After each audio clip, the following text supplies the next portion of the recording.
Well, welcome everybody. This is our segment of Live with the Mayor. It's our second Live with the Mayor event, and we're honored to be here today with Intermountain Riverton Hospital's new administrator, Todd Neubert. So I want to welcome Todd here. We'll learn a little bit about him, about the hospital itself. We're in our 10-year anniversary here this year that we've had Intermountain Riverton Hospital. That's amazing. We welcome all of you that are watching now, and realize that many of you may watch this video recorded down the road. But we appreciate that. We appreciate all the comments and all the views. Again, the idea behind this segment is to invite community, business leaders, politicians in here to have a conversation and discuss issues that are important to Riverton and to our residents. And we felt like with the hospital, and you'll get into it, I'm sure, how many employees, how big a presence you have here in Riverton, it's impactful. It really is. You've been a great partner in our community. We're glad you're here, and we want to say congratulations. Thanks. So, Todd, maybe you can give us a little bit about yourself. How long have you now been in this new role? You've been with the organization for a while, but how long in this role? Yeah. Well, it is great to be here with you today. Riverton's a great place. I've enjoyed my time at Riverton Hospital, and it's good to be here to represent them today with you. Me personally, I have been in Utah for the last 30 years. I was born in New Jersey, grew up in Southern California, and came out here with my wife to college 30 plus years ago. And we now call Utah our home and have been here ever since. I have three kids, or I have two kids and a son-in-law. All three of them live in Utah County, and they are all going to school down there. So we're very much a part of the Utah culture here. Professionally, I'm a nurse, and I started my career at LDS Hospital and worked at LDS Hospital for 21 years, the last 10 years as the nurse administrator for the hospital. After that, I moved to Intermountain Home Care and Hospice and worked there for 2 years as the chief nursing officer, and learned all about post-acute care and hopefully where healthcare is going into the home. And I've been now at Riverton Hospital serving as the hospital administrator for just 2 short months. Wow. So just a short amount of time there. Well, that's fantastic. Yeah, quite a storied career with, well, just career generally, but then as the amount of time that you've been with Intermountain, that's great. And maybe you can talk to us a little bit about what your goals are here with the hospital. You've been on the job now a couple of months. How are things going, and what are your main goals? Sure. Well, Intermountain Healthcare, you may know our mission is helping people live the healthiest lives possible. And along with our values and our mission, I really feel a part of that. And so that is really my main goal, is to bring that mission to life here at this end of the valley in Riverton and surrounding communities, to bring that mission of helping people live the healthiest lives possible to this community. And another goal of mine is to not undo all the good things that were done by my predecessor. Our former hospital administrator, Blair Kent, really built an awesome hospital, an awesome team. And over the past 9 years, Riverton Hospital has been known for truly caring for our patients, for providing excellent care on a personalized level to our patients. We have a great campus, state-of-the-art campus, and my goal would be to use that campus, or continue to use it, to benefit the community, to stretch ourselves with our goals to do even better, provide better care to our patients, help the community be healthier. It'd be great if you never had to use my hospital. Yeah. We're there for you when you need us, but we're also there to help you be healthier so that you don't need to be an inpatient. That would be my goal. Well, and I guess we should also mention too that although named Intermountain Riverton Hospital, this really, I I don't know, what would you consider to be the service area for the hospital? I'm sure you see a lot of patients from Harriman, from Bluffdale, some of our neighboring cities, and I think it adds benefit not just to Riverton per se, but to our good neighbors. Yeah, absolutely. Riverton, Bluffdale, South Jordan, Harriman, we would service this entire end of the valley. And what are some of those, when we talk about services, for those listening that might not be familiar with everything a hospital might do, but what are some of the things that you do, and maybe a few of the things that a lot of us wouldn't be familiar with that you actually do? Sure. We are a great community hospital and provide a lot of the services that you'd expect us to provide. Kind of to put us in context, we have an emergency department that sees about 28,000 patients every year. So pretty busy emergency department. 28,000 that come through the emergency room. Right. We have great women and newborn services. 2,300 babies were born at Riverton Hospital last year. And to put that into perspective, that's about 92 new kindergarten classes. So pretty good size, good amount of babies being born at Riverton. We also have great imaging services like you'd expect at any hospital. We've did over 50,000 imaging exams last year. And then we'd also, of course, have acute services, inpatients, and surgeries. We did just under 6,000 surgeries last year, and about 5,500 patients were admitted to our hospital. So those are some of the services that you'd expect at most hospitals that Riverton does a great job with. What you might not expect at some hospitals is, and what makes us unique, is our relationship with Primary Children's Hospital, where a lot of the Intermountain hospitals in the valley would send their pediatric patients to Primary Children's. We have a great partnership with Primary Children's to be able to provide that care here in this neighborhood. So we have great pediatric outpatient services.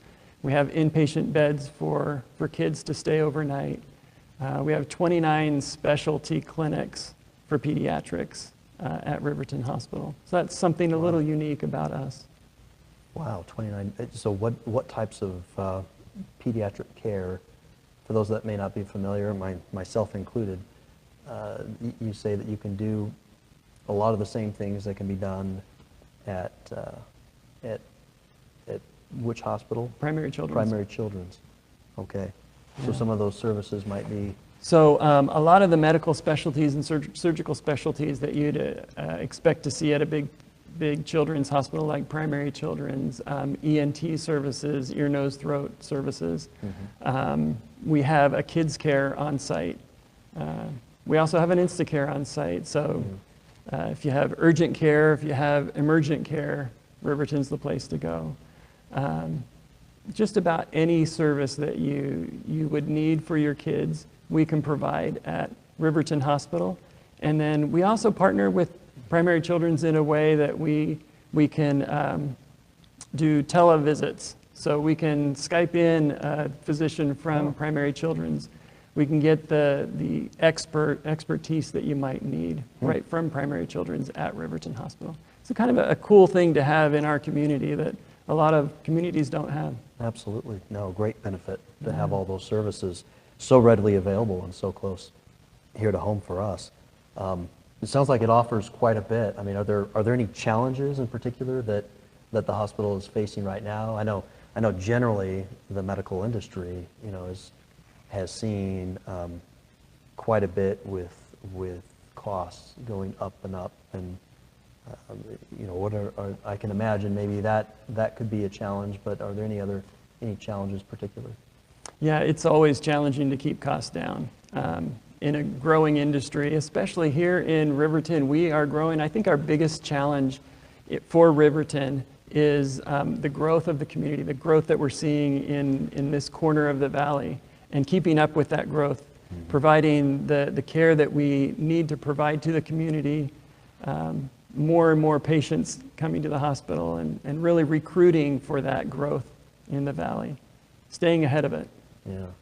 Well, speaking of that, you recently expanded the hospital, right? The footprint there had been expanded. Are there any plans for that addition? I guess with all this growth, probably you have some room for expansion. Yeah, a lot of that space, well, all of that space has been used at this point for clinics and pediatric services. Inpatients, we are using our full campus right now. Wow.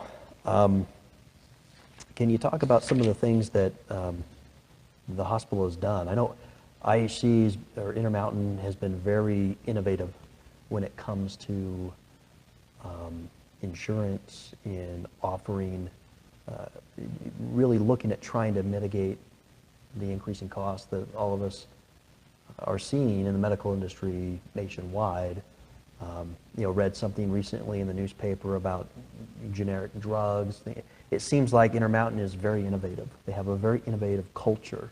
And it's something that I'm just very interested in, and something we try to do here in the city, or been trying to do here, be quite innovative. So I don't know if you can speak to anything that that Intermountain has been doing, or has done, or is looking at doing. Yeah, well, we do have the drug company that we're partnering with several other large systems within the United States in developing generic drugs. Right now we have trouble getting drugs in our hospital. Certain drugs, there aren't enough being made. Then the cost of those drugs becomes so high, it's hard to stay ahead of it all. And so we are partnering with other large healthcare systems to develop a company that would have a consistent flow of these generic drugs to reduce the cost and ensure that we have access to those drugs regularly. We do have a culture of innovation, and we try to stay ahead. We're redeveloping or reorganizing our entire system, trying to share resources across the system, ensuring that we have great patient care from every specialty in every hospital, and tying them all together so that you receive the same care at Riverton Hospital that you would at Intermountain Medical Center or at Primary Children's Hospital. There's a lot of work going on in that organization of Intermountain Healthcare that will help us be better, help us provide better care to our patients, and be there in every situation to ensure that highest quality of care and the best patient experience is available everywhere we are. Yeah. Oh, that's amazing. Can you prognosticate a bit? I mean, where do you see things going in terms of costs, and where do you see your industry going here in the next 5, 10, 15 years? Yeah, I think healthcare in general, the costs have been rising for many decades. We are doing our best at Intermountain Healthcare to level the costs, keep the costs lower than they are in the rest of the nation, but also decreasing the costs here in Utah. We are one of the lowest cost healthcare industries in a state here in Utah, and I can see us doing better and better as we partner better internally and as we partner externally in truly helping people live the healthiest lives possible. I think we all have a say in the cost of healthcare, in how we live our personal lives. We all need skin in that game. We all need to do our best to be as healthy as we can. And as we do the things in our own personal lives to be as healthy as we can, then I think we'll do better as healthcare in the nation. So the choices we make personally Absolutely. definitely have a correlation with huge ramifications. The cost of care overall. Well, speaking of that, I mean, just interacting with the public, the mission statement that you guys have, what are some things that you're doing to interact with the community? Just beyond basic services, or what type of outreach or communications you have with the community at large? Some of the things that, well, I can say we always want to do more. So as people have ideas of how we can partner differently with the community, we're always open to ideas, and we love to be there to serve the community in different ways. Last year alone, we provided about $6 million in charity care to the people in this corner of the valley, just at Riverton Hospital. We've partnered with high school sports teams, sports programs, in kind of sponsoring them. We try to be there for events in each of the cities where we serve. Last year we started a campaign that's called Stop the Bleed, and we take community members and we provide an hour class to help them learn basic skills on how to stop bleeding. And the whole purpose of that is when we have accidents or disasters, when there's a lot of bleeding, if we can each learn how to stop the bleed, that national campaign will help us do better at providing care to our friends and neighbors as things like that happen. So we teach classes on how to stop the bleed. We also are offering drop boxes in our hospitals. So Riverton Hospital has a drop box for opioids. I'm sure you know how bad the opioid epidemic is in the nation, and especially here in Utah. Anytime we get drugs, we take drugs into our home for good reason. If we don't use them all, we tend to keep them and use them later. And there's usually not a reason to use them later. And in fact, if we